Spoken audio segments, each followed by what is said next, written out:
Bonjour, nous sommes ici à Lyon, à Sainte-Foy. Je suis venu rencontrer deux personnes importantes. Une première qui s'appelle Lionel Calderini, qui est un coach professionnel, un formateur coach. Il nous en dira un peu plus sur le pourquoi il me propose de répondre à ces questions. Je vous rappelle que cette vidéo s'intéresse évidemment aux problèmes de conflit dans le domaine de la famille. Alors j'aimerais lui demander un petit peu comment il pourrait peut-être nous aider, ou en tout cas nous apporter des réponses à cette question du conflit dans la famille.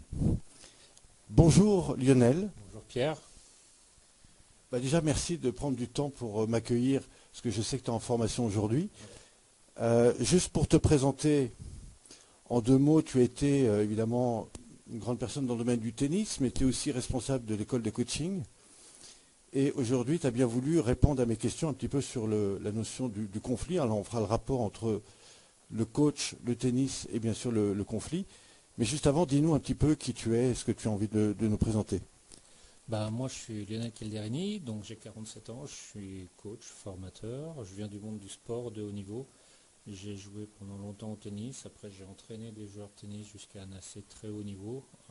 J'ai formé des entraîneurs et aujourd'hui je fais un peu la même chose dans le monde du coaching.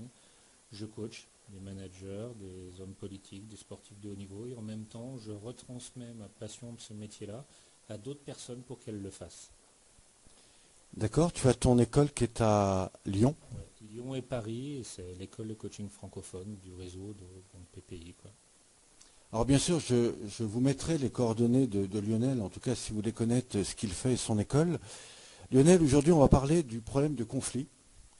Alors déjà, première question, comment faire le lien entre, je dirais, la position de coach, le tennis, qui est aussi un travail sur la relation à l'autre, en tout cas dans la compétition, et évidemment le conflit familial. Qu'est-ce que tu pourrais nous faire comme lien là-dessus? Le lien que je peux faire, en dehors du conflit, c'est que c'est trois domaines d'activité où le lien est fort. Okay, donc dans le tennis, c'est un sport individuel, on est en face de l'autre, mais on est dans un échange permanent avec l'autre, donc dans un lien. Dans le coaching, ce lien-là est important avec le client. Sans lien, on ne peut pas faire ce métier-là. Je crois que dans la famille, c'est quelque chose qui est important, parce que si on vit ensemble, le lien est super important. Si je reviens sur le conflit, si je repars du coaching, cette fois-ci, le conflit, c'est vrai que c'est un des axes de travail que beaucoup de gens viennent sortir. C'est comment sortir du conflit, comment améliorer ma relation aux autres, voire même au conflit avec moi-même. C'est vraiment un domaine d'activité important que le coaching permet de résoudre. Je crois que dans le tennis, le conflit, il est permanent. Alors, deux questions sur le conflit. La première, c'est quelle définition tu as envie de donner au conflit? Et puis enfin, et surtout, c'est comment l'éviter, même si il supposerait d'abord peut-être de le rencontrer avant. Ouais. Le conflit, une définition, c'est qu'on a A et B qui ne sont pas d'accord sur une même chose et qui se confrontent sur leurs opinions divergentes.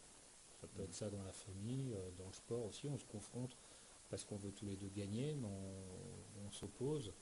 Voilà, donc le conflit, c'est une situation A et B qui ne sont pas d'accord sur quelque chose et qui défendent leur point de vue, quoi. Voilà, comment en sortir? Peut-être avec un peu plus d'humanité et de s'intéresser à ce qui est important pour l'autre, pour pouvoir le comprendre, avant de pouvoir reformuler ce qui est important pour soi. Ça me fait penser ta question à un proverbe africain, qui n'est pas par rapport au conflit, mais qui est intéressant là-dessus, qui dit, si tu parles à quelqu'un et qu'il ne t'écoute pas, donc là on pourrait dire deux personnes dans le conflit, on ne s'écoute pas, quoi. Tais-toi. Écoute-le. Peut-être qu'en l'écoutant, tu comprendras pourquoi lui, il ne t'écoute pas, quoi. Donc, je crois que c'est un truc qui résumerait bien comment sortir du conflit, quoi. Donc c'est effectivement une bonne base. Alors, toi, dans ton métier de coach, que ce soit dans l'activité sportive, dans les gens que tu as accompagnés, est-ce qu'il y a des personnes qui se sont trouvées dans des situations difficiles dans le relationnel familial et qui sont venues chercher des outils? Oui, il y a la famille, pour moi, c'est un socle d'évolution, c'est un socle d'éducation, donc c'est important. Il y a des personnes qui viennent se faire coacher là-dessus, que ce soit un père ou une mère dans sa relation de couple, dans la relation avec les enfants dans les relations avec leurs parents. Il y a aussi d'autres thématiques qui Alors cette arrivent. vidéo dure bien sûr 40 minutes, mais si cela vous intéresse, je vous propose en cliquant sur le côté, eh bien, d'accéder à 7 intervenants que j'ai été également interrogé pendant plus de 40 minutes. En cliquant à côté, vous arriverez sur une page, bien sûr vous laisserez votre prénom, votre mail, mais vous pourrez accéder à ma page de conférence entièrement gratuite. Ça dure plus de 1 heure à 1 heure et demie, et là vous aurez énormément de réponses. De plus, je vous proposerai mon dernier livre, qui est un livre qui est en fait un petit manuel illustré de dessins, d'exercices, dans lequel je vous propose 33 pratiques pour vous-même, pour apprendre à gérer ces situations sur le plan émotionnel. Voilà, vous avez qu'à juste cliquer à côté, je vous retrouve tout de suite. Merci.